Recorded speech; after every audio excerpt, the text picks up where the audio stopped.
அனைவருக்கும் வணக்கம். நான் ஜோதிடர் அஸ்டோ கண்ணன். நாம் இன்றைக்கி பார்க்கக்கூடிய விஷயங்கள் பார்த்திங்கன்னா நண்பர்களே, இந்த தங்கத்துடைய விலையேற்றத்தை பற்றி பார்க்க போகிறோம். அதுக்கு முன்னாடி நம்முடைய யூடியூப் சேனலை நீங்கள் முதல் முறையாக பார்க்குறவங்களா இருந்தால் சப்ஸ்கிரைப் பண்ணுங்கள்.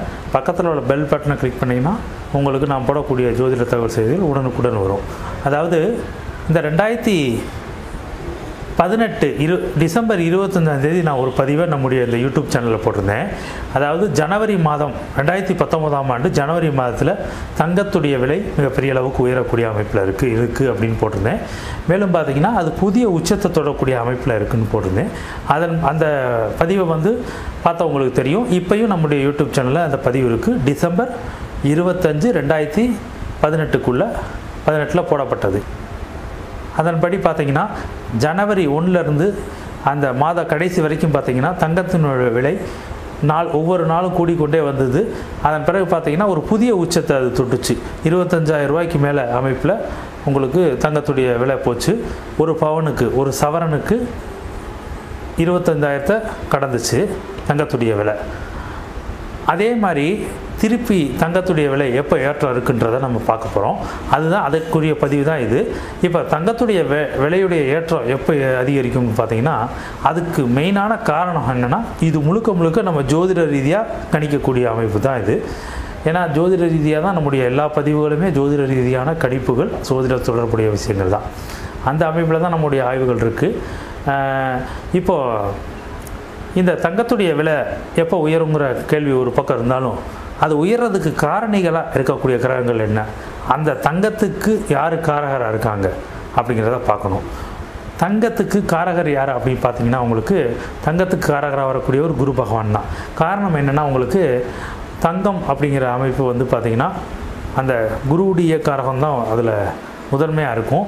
அதுக்கு அடுத்தது பார்த்திங்கன்னா அது ஆபரண தங்கமாக மாறும்போது இந்த சுக்கிரனுடைய காரகம் அதில் வரும். அப்போது இந்த கிரகங்கள் சுக்கிரன் அதே போல் சூரியன் தங்கத்துக்கு காரகராக வருவார். அது எப்படின்னா, உங்களுக்கு இந்த தூய தங்கமாக எடுக்கக்கூடிய அமைப்பு, முதல் முறையாக தங்கத்துடைய அமைப்பு அதை எடுக்கக்கூடிய அமைப்பு இருக்கு இல்லையா, அந்த நிலை பார்த்திங்கன்னா ஆரம்ப நிலையில் அது தங்கத்துடைய ஆரம்ப நிலை, சுத்திகரிக்கப்படாத நிலையில் எடுக்கக்கூடியது தங்கத்துடைய நிலை காரகராக வரக்கூடியது சூரியன். அதுக்கு அடுத்த நிலை தான் அது குருவுடைய காரகமாக மாறுது. குரு தான் தங்கத்துக்கு காரகராக இருக்கார். அது ஆபரணமாக மாறுற காரணத்தினால அது சுக்கிரன் காரகராக வராது. இந்த அமைப்பில் உள்ள இந்த தங்கத்துடைய விலை ஒவ்வொரு நாளும் ஏறி இறங்கக்கூடிய தன்மையில் இருக்கும். சில குறிப்பிட்ட நாட்களில் தொடர்ச்சியாக இறங்கக்கூடிய தன்மை இருக்கும். சில குறிப்பிட்ட நேரங்களில் தொடர்ந்து உயர்ந்து உச்சத்தை அடையக்கூடிய ஒரு நேரமாக இருக்கும். அது ஒரு பக்கம் இருக்குது. இது கோச்சாரத்தில் இந்த கிரகங்களுடைய அமைப்பு தொடர்புகள் வர்றதை பொறுத்து தான் இந்த தங்கத்துடைய விலையை நம்ம கணிக்க முடியும். அப்போது இந்த 2019ஆம் ஆண்டு தங்கத்துடைய விலை எப்போ உயரும் அடுத்து, ஏன்னா ஜனவரியில் நம்ம சொன்ன மாதிரி உயர்ந்துச்சு. அதே போல் இப்போ உயரக்கூடிய அமைப்பு இருக்குன்னா அது எப்போங்கிறத பார்ப்போம். இந்த 2019ஆம் ஆண்டு